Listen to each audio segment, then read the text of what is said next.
Twice bitten, twice shy, I suppose. Welcome to NycosRPG and welcome back to the channel. Today's topic is going to be a little bit heavier than usual, but it's vital that we talk about this.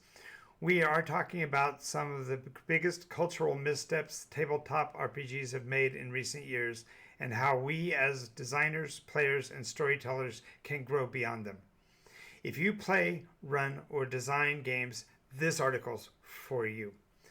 If you're here for NycosRPG content, consider this to be a peek under the hood of part of what shaped the very system itself. And if you're just curious about how to make RPGs better for everybody, stick around. I think you'll see how.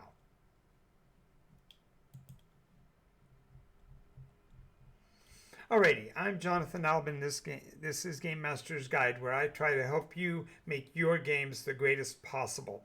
Today we're going to be talking about the challenges of the games industry, and it's going to be a little tough. We're going to be covering some of these subjects sort of with kid gloves, simply because they are challenges that some people still wrestle with, and we want to be sensitive to those. As we get started, as I've said before, push all the buttons to let the algorithm know you're a part of our audience, and let's go. Alrighty, so as I've got my heading, how now Drow, or is it how no Drow? I've always gotten confused over the terminology, but let's go with Drow for now, alright? So the earliest that I'm going back is only 5 years ago. We're going to be talking about that, which is pertinent in our modern times. And in 2020, Wizards of the Coast was forced to release a statement acknowledging the problems that they had with the orc, the drow, and other evil by nature tropes. They said that we recognize that some of these depictions are not aligned with today's values. They acknowledged, in effect, that these concepts were older than the mechanism. They were literally running to catch up. Now, they've since taken steps to update the orc and the drow to show that moral alignment should never be skin deep. Now, when we look at topics like anti-colonialism, the challenge with forming a game specifically to thwart such anti-colonial standpoints requires the players, in effect, to be put into the shoes of outsiders attempting to liberate these native lands. An insightful critique from Vice Games, actually titled "The Trouble with Anti-Colonial RPGs," points out that these stories often recenter the colonizer's experience directly into the shoes of the player, even as they try to subvert the problems. This is as recent as 2021, folks. This is not some problem from 2 decades ago. Now, in 2022, Wizards of the Coast found itself hoisted upon another petard because they had to issue a formal apology for their depiction of a species known as the Hadozee in their property Spelljammer. They said, quote, "We failed you. The inclusion of the Hadozee was not properly vetted." This resemblance to minstrel show stereotypes was shocking and could have been avoidable, according to their own article.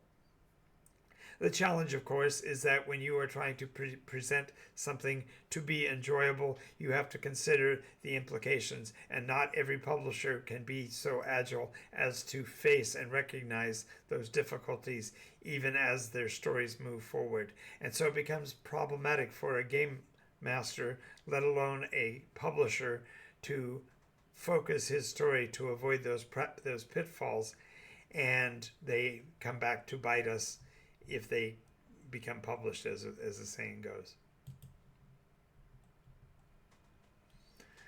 Ooh, I got ahead of myself. I'm going to have to go back and redo all of these. Take 2. Let me see. How we doing? Yeah, I apologize to you if you're watching. I'm going to go ahead and recast this from the very beginning because I got off tempo and missed a slide somewhere. So let me back up. Please forgive me. If you've heard it before, you'll hear it again. All right. Welcome to NycosRPG, everybody. I'm Jonathan Albin, and this is Game Master's Guide, where I help you make your games great. So today we're going to be talking about some subjects that are a little bit deeper than usual. But before we do that, if you would go down below, like, subscribe, follow, do all those things so that the algorithm will know you're part of our audience. And let's get started.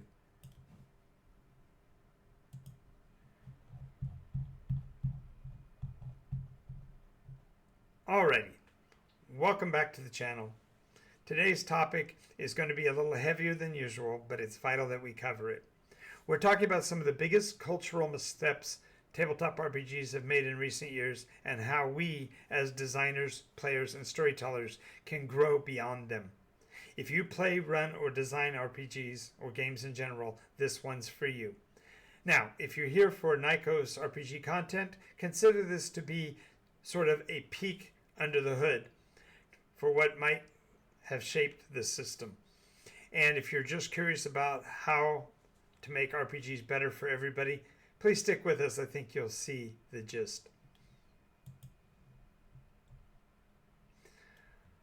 So we're going to be talking about topics that have been affecting us not over the last 30 years. We're not going to be looking into the people who generated the games. Instead, we're going to talk about relatively recent issues and how they were themselves errors in judgment. In 1920, There's a Freudian slip for you. In 2020, in an episode of Community, a particular character dons blackface to portray a dark elf. Now, while intended as satire, the damage was clear enough that Netflix itself removed the episode from the platform. Satire or not, the Drow trope collided with real-world racism head-on.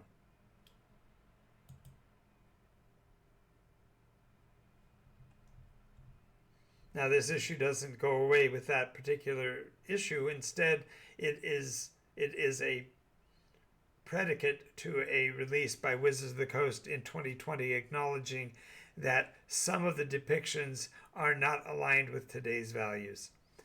According to Wikipedia, they since have taken down updates about orcs and drow, and they've taken steps to update them, showing the moral alignment should never be merely skin deep, and those issues are fundamentally handling a subject that is bigger than just those two species. We are really talking about the humanization or dehumanization of a species in reference to its relative nature of being good or evil. And because those two individual species were being depicted in movies and television programs as fundamentally playable species, they led to difficulties in comprehension of what those boundaries should be. Since they updated them, the changes have become more minor and more understandable, but still it leaves in the mouth of a role player a challenging condition. We're also going to talk a little bit about something that happened in 2021, and that was, according to Vice magazine, even games marketed as anti-colonial often put players in the shoes of outsiders liberating the native lands. And now this insightful critique came from Vice magazine's article titled The Problem, or rather, The Trouble with Anti-Colonial RPGs. And it points out that these stories often recenter the colonizers' issues, their very experiences, even when trying to subvert them. So then the challenge becomes, if we try to reduce the impact of anti-colonial or of colonial behavior, we're going to be predicting it and projecting it into the very gameplay. That is a problem. Pardon me.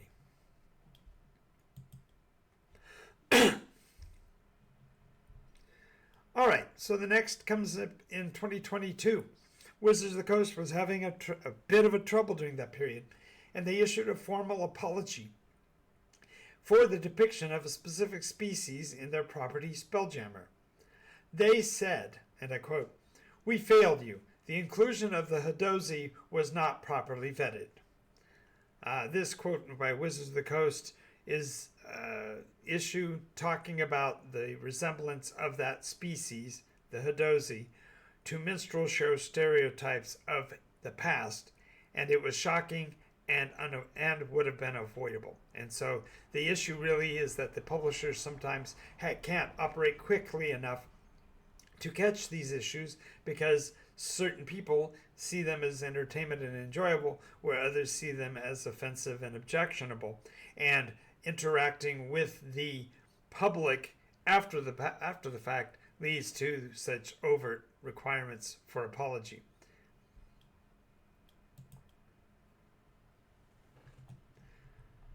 So we're going to talk about a slightly different subject. In 2023, there seemed to be a problem with the Maori, and that is in 2023, the World of Darkness utilized the image of an activist, and I'm probably going to butcher his name, Tāme. They did so without his consent. Now, the outcry against this led to a public statement by KiwiRPG itself saying the appropriation of Tāme's likeness is both unethical and colonial. And that was made in 2023. So again, companies intending to carry forward the concept of a culture can find itself misappropriating that information by misusing images without consent, or creating, for example, in other companies' issues, the artwork utilizing AI that doesn't or was mistrained. So these issues become problematic across the board and therefore just exacerbate the problems that game masters and storytellers have to deal with.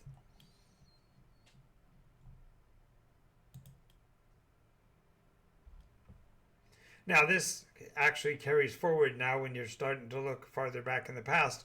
According to Wired Magazine in 2023, there was an issue where publishers of Lovecraftian materials who were trying to embrace the author had to create disclaimers, becoming increasingly common in their works to handle the issues of that writer.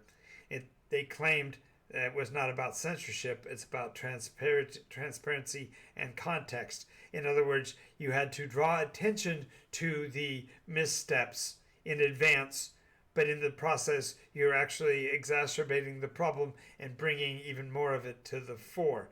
Now, this leads to these companies eventually acknowledging it head on and trying to overcome the challenges, but it leaves, therefore, the game masters sort of hanging in how they're going to present that material to their player base, because are they actually invoking the very concepts of the author, or are they carrying forth nuances that are not directly tied to it? And if not, why not? And how do you clear that, so to speak, from your particular game? Now, this was also carried forward in 2023 when Wizards of the Coast, once again, their Magic the Gatherings line had to start revising its use of terms like shaman and druid to show more sensitivity toward these names' spiritual roles. Now, the irony here is that it's leading to a stronger bond between a person's religious views and their persona or their character's views in the story.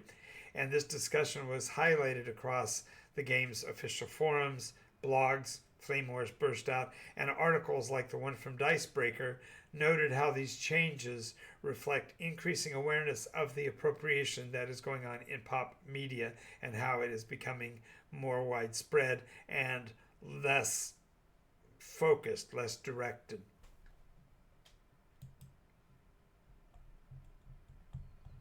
So now we're going to talk about the elephant in the antechamber, the elephant in the room, and that fundamentally is also, if you wanted to use a different example, the 800-pound gelatinous cube, the concept of race. Wizards of the Coast in 2024 finally replaced the word race with the word species in the player's handbook to clearly differentiate between the different varieties of playable beings. And as reported in Polygon magazine, they admitted that race is a problematic term that has prejudiced links between real world people and fantasy peoples, and herein lies the rub. If you are building a story, if you are a gamesmith, a role play game master, storyteller, you have to deal with the world building aspect of the very creatures and beings that you create and be aware of their origins, nuances, and all of this. Now, this was fundamentally about shifting away from biological determinism as presented in older works. Hence, terms like orc and drow that had cultural affinity or cultural association with evil and darkness becoming playable species. Now, how do you reconcile? It's just to recognize that the stat bonuses are coming from the player's personal background, not necessarily their species.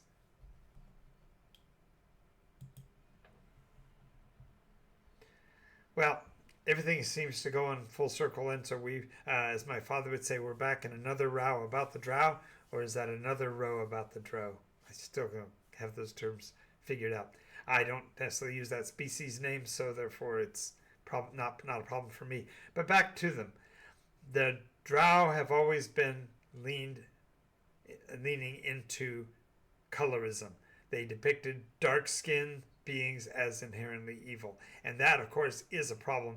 In The Guardian magazine, games journalist Keith Stewart wrote, "The trope of dark-skinned villains is a fantasy staple with real-world consequences."